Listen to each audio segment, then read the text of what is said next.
بسم الله الرحمن الرحيم. الحمد لله رب العالمين والعاقبة للمتقين، والصلاة والسلام على أشرف الأنبياء والمرسلين سيدنا محمد وعلى آله وصحبه الغر الميامين. سروران گرامی، بینندگان عزیز و محترم، السلام علیکم و رحمت الله و برکاته. در نشست گذشته مسائلی در مورد شخصیت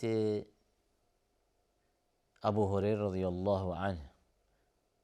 به سمع و حضور شما سروران گرامی رسانده شد و عرض شد بر این که یکی از نشانه های نبوت پیامبر علیه السلام دعایش برای ابو هریره رضی الله عنه و در نتیجه ابو هریره رضی الله عنه به یک راوی بزرگی از راویان در آمد، به یک شخصیتی تبدیل شد که در طول در واقع تاریخ اسلامی ما و تا روز قیامت امت اسلامی از روایت های این راوی بزرگ بهره میبرند و این شخصیت به یکی از مکثرین در حدیث معروف می شده و در واقع زبان زد عام و خاص می باشد. و همچنین به مورد دومی اشاره داشتیم بر این که یکی دیگری از دلایل نبوت پیامبر علیه السلام که اتفاق افتاده است این است که دعای پیامبر علیه السلام برای ایمان آوردن مادر ابو هریره رضی الله عنه هم استجابت می شود. پس ذکاوت و تیزهوشی ابو هریره رضی الله عنه و مسلح شدنش به این سرمایه عظیمی از روایت ها به سبب دعای پیامبر علیه السلام و ایمان آوردن مادر ابو هریره رضی الله عنه پس از اینکه سالیان سال به شخصیت پاک رسول الله علیه السلام ناسزا می گفتند و دشمنی داشتند، اینجاست که به سبب این دعا قلبش به نور ایمان منور و روشن می شود. این هم نمونه دیگری از معجزاتی که اتفاق افتاده است. در این مورد، در مورد روایت های ابو هریره رضی الله عنه و اینکه چرا ابو هریره رضی الله عنه بیش از دیگر صحابه کرام رضی الله عنهم روایاتی داشتند، این مورد و این روایتی که در واقع در صحیح مسلم آمده است به سمع و حضور شما قرائت کنم و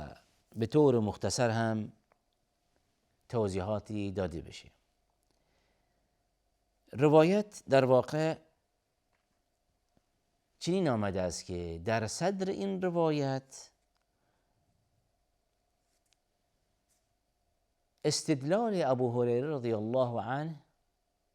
به آیاتی از قرآن کریم، یعنی زمانی که از ابو هریره رضی الله عنه در مورد کثرت روایت از او سوال می شود، در پاسخ با استدلال به این آیه کریمه در واقع حجت و برهان خودش ارائه می دهد، بیان می کند با توجه به این آیه کریمه قرآن کریم بنده یعنی ابو هریره به عنوان یک شخص مسلمان وظیفه شرعی دارم اون چیزی که از پیامبر علیه السلام شنیدم برای نسل‌های بعدی بازگو کنم و این یک در واقع وظیفه دینی و شرعی خودش می‌داند. ان الذين يكتمون ما انزلنا من البينات والهدى من بعد ما بيناه للناس في الكتاب اولئک یلعنهم الله و یلعنهم اللاعنون. استدلالش به این آیه کریمه که کسانی که علم و دانش و اون چیزی که از وحی شنیدند کتمان کنند، این گونه افراد گناهکارند. این گونه افراد امانت علمی رعایت نکردند. این گونه افراد امانت دینی ادا نکردند. ان الذين يكتمون ما انزلنا من البينات والهدى من بعد ما بيناه للناس. چرا که الله واحد عز وجل میفرمایند کسانی که اون چیزی که در وحی آمده است، ما انزلنا من البینات والهدى، کتمان کنند و به مردم نرسانند، روشنگری نکنند، وارد فاز اصلاحگری نشوند، اینها مرتکب معصیت شدند. اولئک یلعنهم الله و یلعنهم الناس. این افراد مورد نفرین الله واحد عز وجل قرار میگیرند و همچنین مورد نفرین مردم. پس اینجاست که در صدر این روایت چنین آمده است که ابو هریره رضی الله عنه استدلالش به این روایت بر این که این روایت من مسلمان مجبور میکند که اون چیزی که از پیامبر علیه الصلاة والسلام شنیدم، اون چیزی که از قرآن کریم یاد گرفتم، به نسل‌های آینده بازگو کنم. حال روایت چنین میگوید: قال ابو هریره رضی الله عنه انکم تقولون اکثر ابو هریره عن النبي صلی الله علیه و سلم والله الموعد و انکم تقولون. میگوید که با توجه به روایت هایی که ابو هریره رضی الله عنه زیاد داشتند، بعضی از صحابه کرام رضی الله عنهم جمیعا این را میگفتند که اکثر ابو هریره، یعنی ابو هریره در واقع در جانب روایت زیاده روی میکند. چقدر روایت زیادی دارد و این روایت ها چگونه ابو هریره به اونها مسلح شده است. در واقع یک سؤالی مطرح می شود برای همکاران خود ابو هریره رضی الله عنه، چرا که می بینند و مشاهده می کنند که ابو هریره رضی الله عنه روایت های زیادی، احادیث زیادی از پیامبر علیه الصلاة والسلام روایت می کنند. اکثر ابو هریره عن النبي صلى الله عليه وسلم والله الموعد وإنكم تقولون ما بال المهاجرين والأنصار لا يحدثون عن رسول الله صلى الله عليه وسلم بهذه الأحاديث. الان همونطوری که شخص خود ابو هریره رضی الله در این روایت میفرماید که گفته می شود و میگویید که خب ما بال المهاجرین والانصار، این همه مهاجر و انصار هستند، با پیامبر علیه السلام زندگی کردند، نشست و برخاست داشتند، اما چگونه این همه روایت که ابو هریره روایت میکند اونها هم روایت در این حد روایت ندارند، به این کثرت روایت نمی کنند. این موارد خود ابو هریره مطرح می کند و اون گفتگویش با افرادی از صحابه رضی الله عنهم جمیعا که رد و بدل شده، الان در این روایت بازگو می کند. ما بال المهاجرین والانصار لا يحدثون عن رسول الله صلى الله عليه وسلم بهذه الحديث وإن أصحابي من المهاجرين كانت تشغلهم صفقاتهم في الأسواق. الان وان اصحابی من الانصار كانت تشغلهم او تشغلهم ارضهم والقيام علیها. الان خود ابو هریره رضی الله عنه این را بیان می‌فرمایند، برای اینکه گفتگو می شود و گفته می شود که این همه مهاجر و انصار چرا به این کثرت روایت ندارند؟ میگوید که بله، مهاجرین و انصار شخصیت های بزرگواری بودند، اما به این دلیل اونها به این کثرت در حدیث معروف نشدند و به همان اندازه‌ای که من ابو هریره این همه روایت های زیادی دارم اونها ندارن. این که مهاجرین و انصار عمدتاً اینها وارد کار و بازار می شدند، مشغول بودند، در زمینه‌های مختلف، در زمینه‌های تجاری وارد بازار می شدند، در زمینه‌های کشاورزی مشغول آباد کردن زمین‌ها بودند.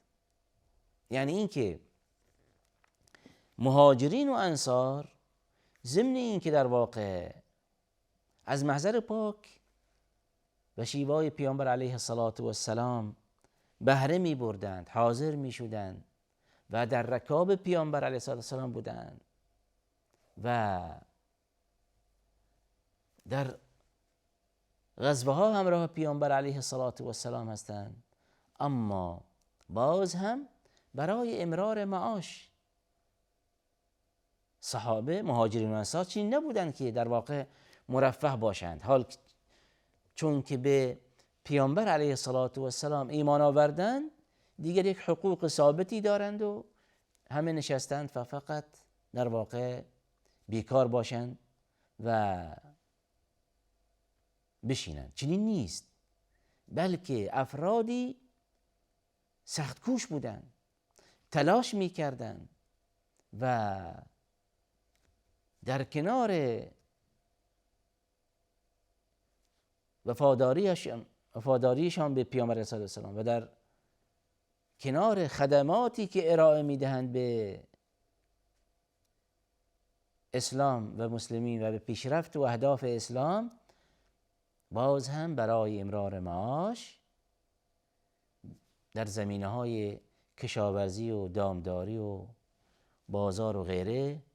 فعالیت داشتند. ابو هریره رضی الله عنه برخلاف این افراد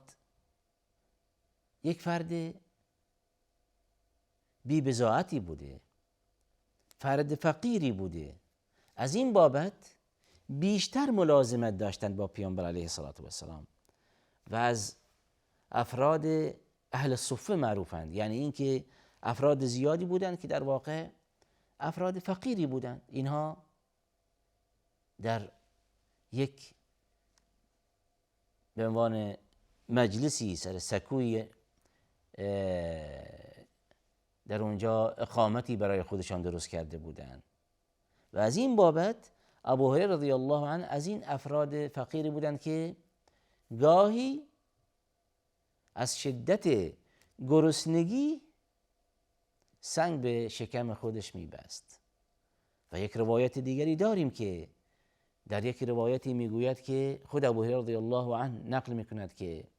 روزی از شدت گرسنگی در یک مسیری ایستادم که از اون مسیر ابوبکر صدیق رضی الله عنه رد میشدند. من در اون مسیر رفتم و ایستادم تا اینکه ممکن است فردی مرا به منزل خود ببرد و یک تکنانی بدهد و این شکم گرسنه سیراب کند. میگوید که ابوبکر صدیق تشریف آوردند و اما در نهایت نیاز خودم، خواسته خودم، ابوبکر صدیق رضی الله عنه متوجهش نشد. بعد از اون فاروق امت عمر رضی الله عنه باز هم به من رسیدند و باز هم عمر هم رضی الله عنه متوجه نشد که خواسته من چه چیزی می باشد و پس از اون سرور بشریت علیه السلام تشریف آوردند و زبانی که وارد گفتگو شد با من اینجاست که رسول الله علیه السلام نیاز من و خواسته من متوجه شد، آثار گرسنگی را بر چهره من متوجه شد و اینجاست که رسول الله علیه السلام مرا همراه خودش به منزل بردند و در مورد این روایت در یکی از نشستها به طور کامل شرح داده شد. پس توجه فرمایید که ابو هریره رضی الله عنه یک شخص بی بضاعتی بوده، شخص فقیری بوده و اینجاست که ملازمت بیشتری با پیامبر علیه السلام داشتند و در این روایت خودش هم بیان می‌فرماید، میگوید که و انی کنت امرئا مسکینا، من یک فرد مسکینی بودم، فقیری بودم، و کنت اکثر مجالسة لرسول الله صلی الله علیه و سلم احضر اذا غابوا، من شخص مسکینی بودم، وارد تجارت نشدم، اینجاست که کل وقت خودم تقریبا هزینه این کردم که فقط با پیامبر علیه السلام ملازمتی داشته باشم، از پیامبر علیه السلام فرمایشاتی بشنوم، فیضی ببرم و اون چیزی که از پیامبر علیه السلام شنیدم الان دارم بازگو میکنم و اینجاست که میگوید احضروا اذا غابوا، همچنین زمانی که صحابه نزد پیامبر علیه السلام بودن من حاضر بودم و زمانی که حتی صحابه رضی الله عنهم نزد پیامبر نباشند علیه السلام در غیاب اونها من هم حاضر می شدم و باز هم از محضر پیامبر علیه السلام فیض می بردم و احفظوا اذا نسوا، و همچنین من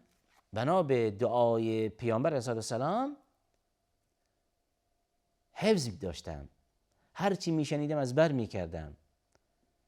برخلاف بعضی از صحابه که ممکن است یک سری روایت های مسائلی هم فراموش کنند. اجازه فرمایید وقتمان در اینجا به پایان میرسد، همین مبحث و همین روایت به نشست آینده واگذار کنیم. و آخر دعوانا ان الحمد لله رب العالمین و صلی الله علی سیدنا محمد و علی آله و صحبه و سلم.